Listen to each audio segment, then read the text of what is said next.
I hope you are doing well in these strange corona times. I wanted to make a video demonstrating the next project. As you would imagine, I really struggled to figure out what exactly we could do with just everyday household items, but that also would be kind of intriguing and touch on different sort of traditional artworks from around the world. So because we can't have alginate, we can't have plaster of Paris, we can't make our own face molds or hand molds or hand casts, we are going to create our own mask. We're going to have everyday household objects, for example, flour, and this is all on the file that I will send for this project.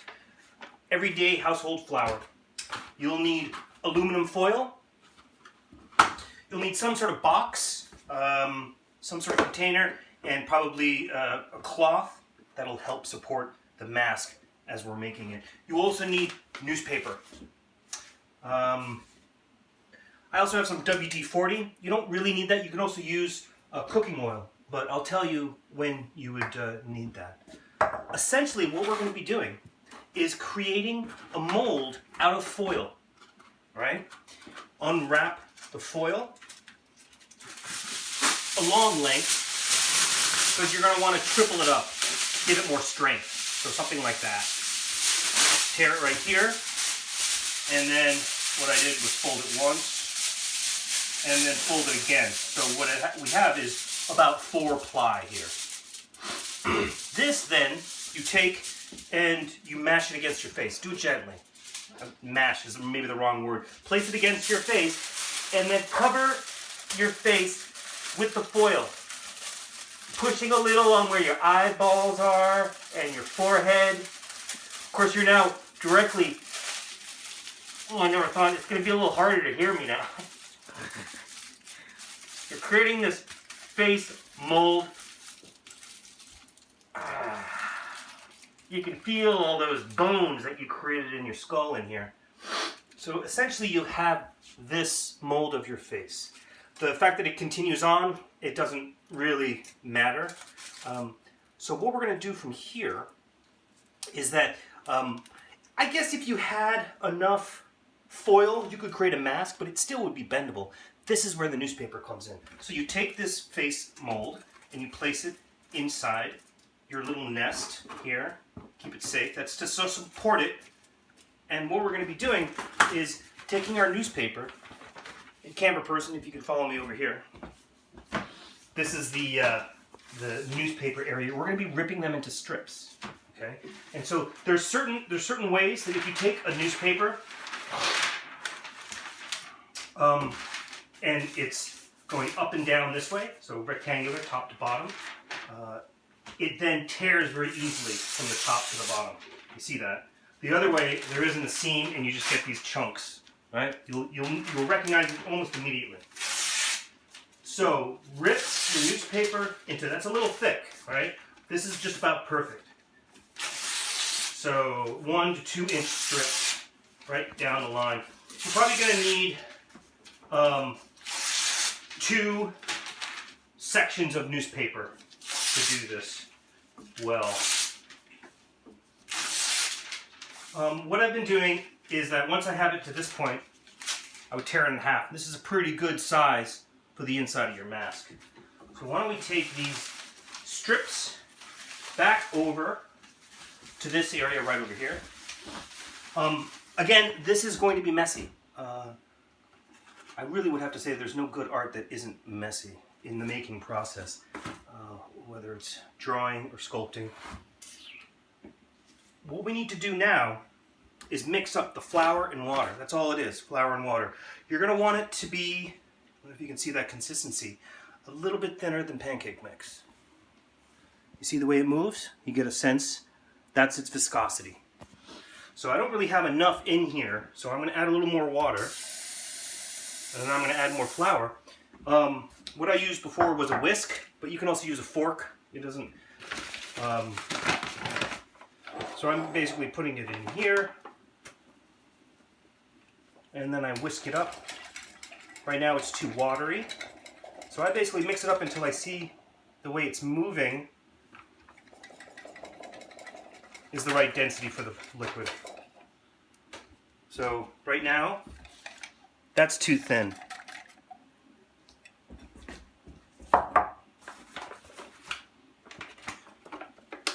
So all of these supplies you can get at the grocery store.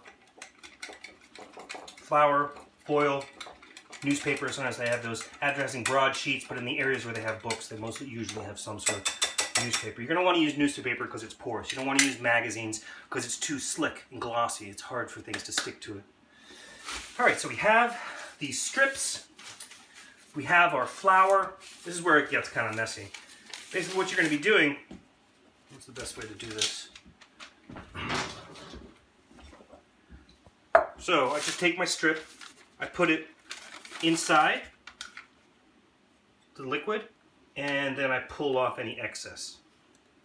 This is very similar to how you would also do, let's say, plaster bandages.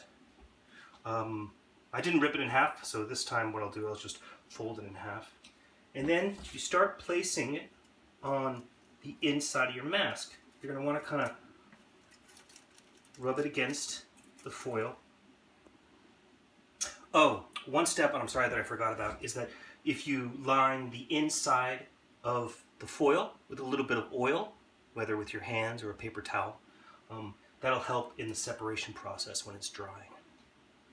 So you'll continue the same idea of these strips, removing any excess, and you're going to want to cross-hatch the newspaper. So you don't want them all going in the same direction.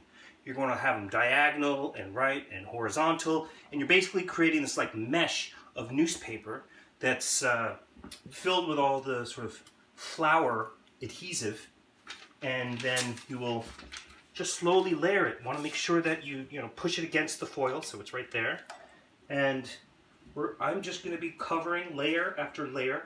It doesn't matter if the newspaper goes off, you can always cut it in the future. So essentially what you have is the slowly building up newspaper layers of the foundation of your mask. Make sure that you check out the different links that I've given you for Indonesian masks and masks from the kabuki Japanese theater. Just fantastic ways of drawing, but also African masks. Humans have always had this need to create a character with masks, whether they were gods or spirits or characters from great vast epics. Theatrical masks, even the Greek symbol for theater, the comedy and the tragedy, again, masks. So there's something that is innate in human beings that we want to place something over our face and create a different persona. What is your persona that you're trying to create? This is where it gets fun. So this is the foundation. Once after a while, I'll come back to the camera. Here's one that I worked on before. Many, many layers of newspaper. And you can see that the shape is a little bit slightly warped because of just moving around, but you're going to want to, that's why you want this box. Just place everything in there and then just leave it. Once you have enough layers in there, place it in a warm spot, maybe in the sun, maybe on a heating register.